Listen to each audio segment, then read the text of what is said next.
the manufacturing of flat television screen and computer monitor 2025 ta hangiba question ni ko ma'am khambiragadi dum isana dum tawjaram sai aina tawtringa de ko some rare earth element have phosphorescent properties phosphorescent adi mangal thokpadu ni ko rare earth element khara di flat television sabada flat television screen computer monitor sabada sisinai habani ko chummi ko ado chummi si masi yam chummi led tv sabada ka sisinari do led tv hai se kaino kari mangal leiba mangan puthokpa ngamba kogi diode tu ni ko some rare earth element have phosphorescent properties chisu chumi ko ado diode hai se saba matamda rare earth minerals sangi ko so rare earth minerals na charpa diode to kangama light puthok taragadi light emitting diode hai ni ko so light emitting diode china kadoga hara kanda light yongo adi rare earth minerals sina diode la ani diode ai se moina sadini adudagi light chi kangama light phosphorescent property puthok taragadi light emitting diode LED ana lani adede koi LED TV kaina leitro LED TV kaina le adu ni ko adu connection adu dum phange adu na a tarani statement 1 to 2 to sume and statement 2 explain statement 1 ko with reference to India consider the following statement monazite is a source of rare earth sumi ko monazite yam phangbagi ni ngasai Kerala Tamil Nadu Andhra Pradesh ta kogi rare earth corridor ama sani na kaina tawri to ko monazite contain thoriums monazite ta thorium yawi sini ba hai ko yawi chome thorium is also one of the koi India de ana puthokpa koi gi nuclear material ama khakni nuclear nuclear reactor da hapa ya ba material ama khakni ko rare earth minerals same ma se monazite occur naturally in the entire hara agadi am lalani Indian coastal sand da entirely di phang de ko monazite che Tamil Nadu Andhra Pradesh Odisha da phangi ko adu khangadamni Tamil Nadu Odisha ko dagi Kerala da phangi ko sigi husika hariba sigi sidane ba koigi corridor sana baina tawri so sisu khangsalu ko corridor Indian government na corridor sana ba tawri Tamil Nadu Odisha Kerala da phangi entirety phangde ko duga statement number 4 in India government bodies only can process or export monazite ko government bodies na process to bana trag export monazite to ba khakang yai moina tawbadi yadi tawbadi kanana tawgani adi id monazite kano tawse id monazite kano se government body sing sida tawba yari se process export tawba si monazite tawse yai ko government body id private body ne yade ba monazite tawba purpose ko aduna private body ne yade government only ne yai ko sibudi chumme ko aduna 1 2 3 chumme 1 2 4 chumme 1 to 4 id b ko with reference to the Indian economy consider the following statement consider an increase in the nominal effective exchange rate indicate the appreciation of the rupees nominal effective exchange rate aise kaino haragadi masisina nominal effective exchange rate abadi Indian rupees to dollar to on matam na paisa kya chali koli kaini yengudani ko adu du kari do ya nominal haragadi kogi magi basket weight over basket weight over se karamba chahida yeng kan haragadi base edi base year de yeng aroi ba di kogi kuda ki oi ba what to yeng ani real effective exchange rate haragana magi base year ma leidoi ni ba aduna real haragadi real ga nominal ga do base year amana leitaba current year de tawba nominal sina real sina current year na tabada tawba ko ado adi ado sa edi mana haini is kaino harakanda and increase NER hengat pasina increase to pasina karo kadog harakanda Indian rupees se hengale do ta ini Indian rupees se hengale meaning di appreciation Indian rupees se foreign country se ke yeng na foreign country se ke yeng na tam de Indian rupee ki maman se Indian rupee ki mai value se hengale hai bani ko si chumi ko nominal effective exchange rate se hengat taragadi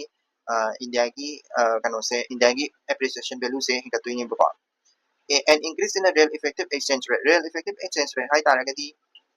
kano harakanda domestic currency se koigi atopa country sing sigi magi currency siga over value to ba haitare over value adi constant lai to value amaga comparison to ba haitare adu kuma comparison to ba ai gi sigi to lale ko nominal hai taragadi koigi kano basket ama lai dini basket ama habidi magi base price ama leidoni ba base price ama leidoni base price akogi Indian rupee siga dollar ga leire dollar se comparison tawdone se ni se comparison tawdone comparison tawdon tamja dollar se koina base price amada thamaga base year amada thamaga adugi basket to ga comparison tawta ga di nominal effective rate koiba aduda indian rupee se dollar se ga gi hengat ko ina thok tar ga di indian rupee se appreciate tawe ha khangdone ba aduda ni NER se hengal ga doine ba but tawda real effective exchange rate hai tar ga di real effective exchange rate hai tar di dollar se kusi usi kari price ta leidi dollar se ga indian rupee se ga kari price ta leidi kaini yenga khudaki oi ba do yenga tawdo aduduna real effective exchange rate however real effective exchange rate se henkale hai taragadi akogi india se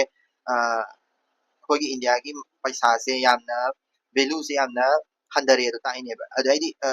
hengat taragadi ko improvement in trade competitiveness no trading the yadre hai ni ko india gi dollar indian rupee se usi dollar da yenga bada 90 gi matakta dum leirimni aduna real competitiveness te adуда leite ko sijimadi lale.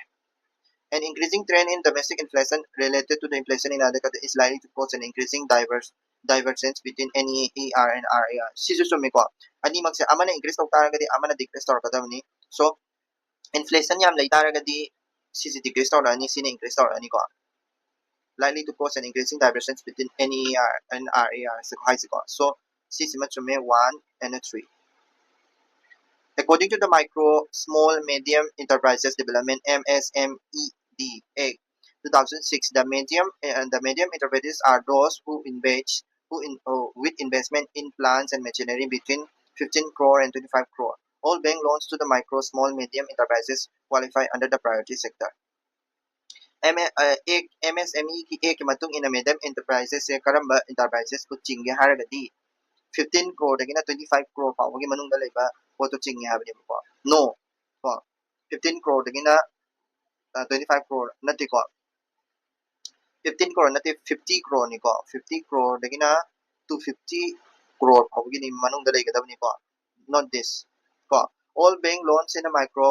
small and medium enterprises qualify under the priority sector to qualify we chumi ko sise sibdi lale only two. The power to increase the number of judges in the Supreme Court vested in President of India. Sidi am adi kogi President na increase to base karam kanda increase to gahara kanda kogi kano kari President na di half to ini ko but increase to bahabi President na just Supreme Court ki judge half ebo ko aduga ek koina pass to kanda ni parliament ni parliament na ek koina ek pass to kanda parliament na ek pass to kanda number से increase तो गया ngasai bill pass हो lok sabha naga bill pass हो दे 30 34 ले रमदे के 38 ता pass तो नबा increase तो नबा उसे कनो होने दी तनको अदु दुनी को अदो तस्सीम के president india na just to magi qualification kari ka elect तो दुनी को and parliament na increase तो masing increase तो ना parliament तो so question number later what are the different elements of cyber security keeping in view the challenge in cyber security examine the extent to which India have successfully developed a comprehensive national cybersecurity strategy. Question से खुमसी को question से खुमसी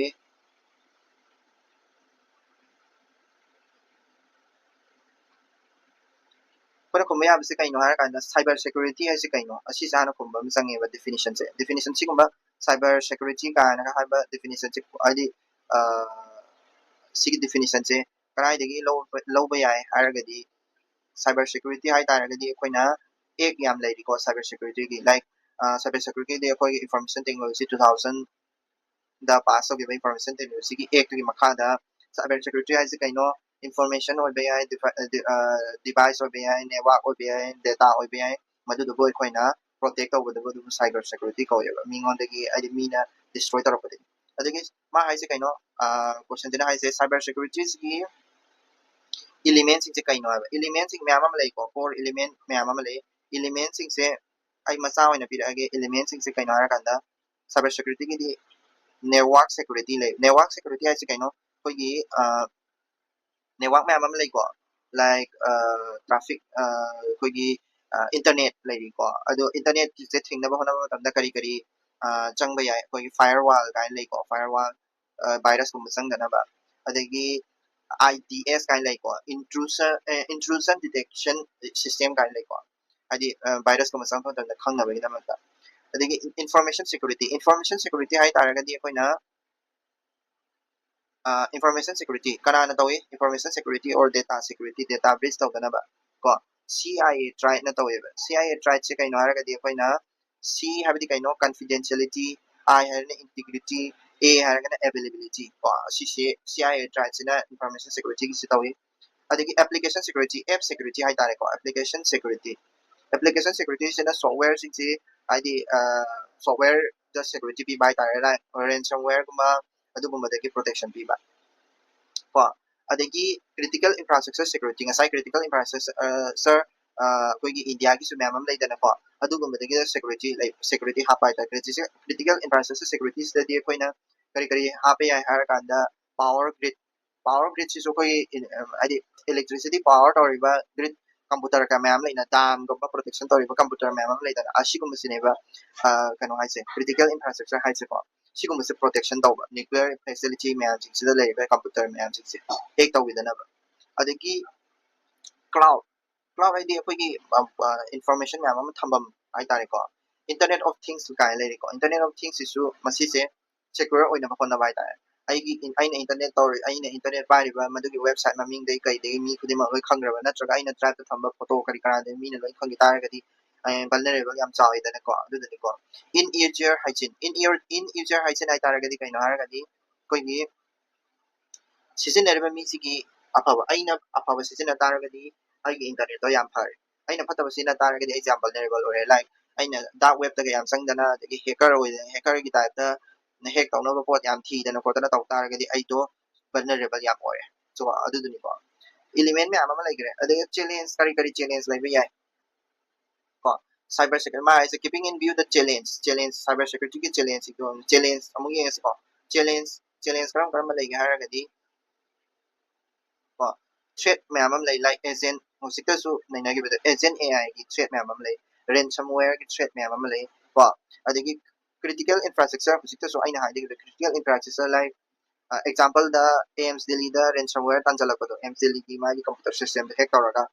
adugumba ko adagi nuclear power plant hack osala nuclear bomb phukaila adagi the vulnerability se kana kana jurisdiction barrier hai ta transnational jurisdiction barrier cyber attack se koigi karamba country sing sidigi tawge hara kanda koigi country khara leyeba like Vietnam gumba adugumba country moi sing sidadi cyber attack se tawna bagi damakta moi gumba country sidagi lo laga tawrok hai ta adugumba hai ta safe havens gumba adu challenge me amamani adagi resource person yamna leitaba ai tare asiguma khangba resource person yamna leitaba lack oiba ai tare aduguma adagi digital literacy si yam low oiba ko khangba mi si ya watba aduna ni ahalaman jing digital literacy watba ahalaman jing sidagi moina bank ki fraud yamna la tawbiri se ko aduduni adudagi challenge sigma challenge me amal lere adagi makhada kari toroka examine the extent to which India has successfully developed comprehensive national cyber security strategy karamba cyber security strategy successful oiba comprehensive id successfully developed India na kamaina successful oiribra ko oibasu lei oidabasu lei ko successful oiba khara su lei successful oiba khara haragadi koigida India da tawrise cert link katre cert ai se kaino cert India hamni ko adi agency ma kakne koigi cyber intelligence or kanoni ko adi cyber attack tor ko matamda ngak thokna bani ko cert India link katre hujikta su ama pan gibedo NCIIPC ko national critical infrastructure protection for kanodo protection tawna bagi infrastructure kanoni ko body am kakne ko adagi DCA is a kind of defense cyber agency adagi I4CA is a kind of koigi cyber warfare kay ka toro ko matamna thingnabagi naman tiri ko cyber crime coordinating committee ni ko maise adagi successful or is si ko body yam likat ba adagi ek yam lai ko IT ek lai ri husik to so ko na nina gi IT ek 2000 lai ri adagi cyber security policy lai ri nation cyber security policy 2013 ko adagi DPDP hadak ta su sa gi DPDP Digital Personal Data Protection Act 2023 lai ri ko adagi government na koigi kaya ini paikhalak pa thabak thoram myam am su lai like cyber surakshit Bharat kaina ko नत्र हारगना cyber स्वच्छता केंद्र कायना लेको स्वच्छता केंद्र सिगी Izna training तौनबनी को cyber सुरक्षित भारत आइसिना training government officers Singh से cyber security की मताना ट्रेनिंग तौनबनी को अदुगा साइबर स्वच्छता केंद्र हाइसिना malware gumba adigi virus gumba madu sengdoknabani magani ko adigi husiki ngasai safe haven safe haven adu do thingnabagi damakta koigi dialogue ko taw bai tare ko wari gumba sanaba adu gumba duni ko sigumba sina koigi india gi husik successful ori basine ko successful oidaba mayam am su lay successful oidaba para ballabada koigi kahani develop tawdeba function adi moiji sir kai ba NCERTs digi DCA 14 kai kai sing se no coordination among later ko sisu yamna adi pang adigi resource kano su yamna later ada resource person su yamna later ko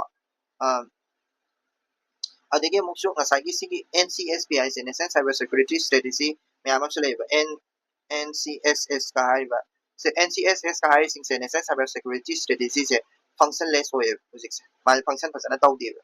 ko infrastructure su yamna laiteba infrastructure su yam so level like ME skin adigi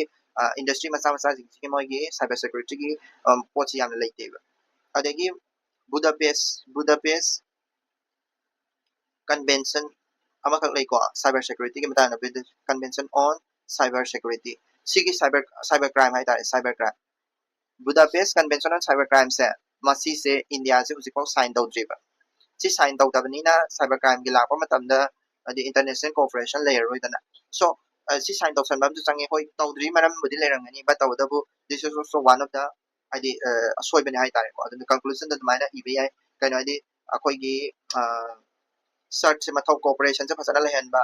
adigi national cyber security strategy function phasana tawhanba fund phasana thadaba national cyber space safety fund phasana thadaba adagi national India cyber security civil service ka link ba adugi namakta id technology thamba resource person phasana thamba adugumado onne aduna in conclusion de ira sui ko so this is just a mapping ni ko si se hai phasana elaborate on ira sui ai so damaina ina bagi damakte 2002 ki question ni ko chidala shalage ngasi di thank you so much have a great day ahead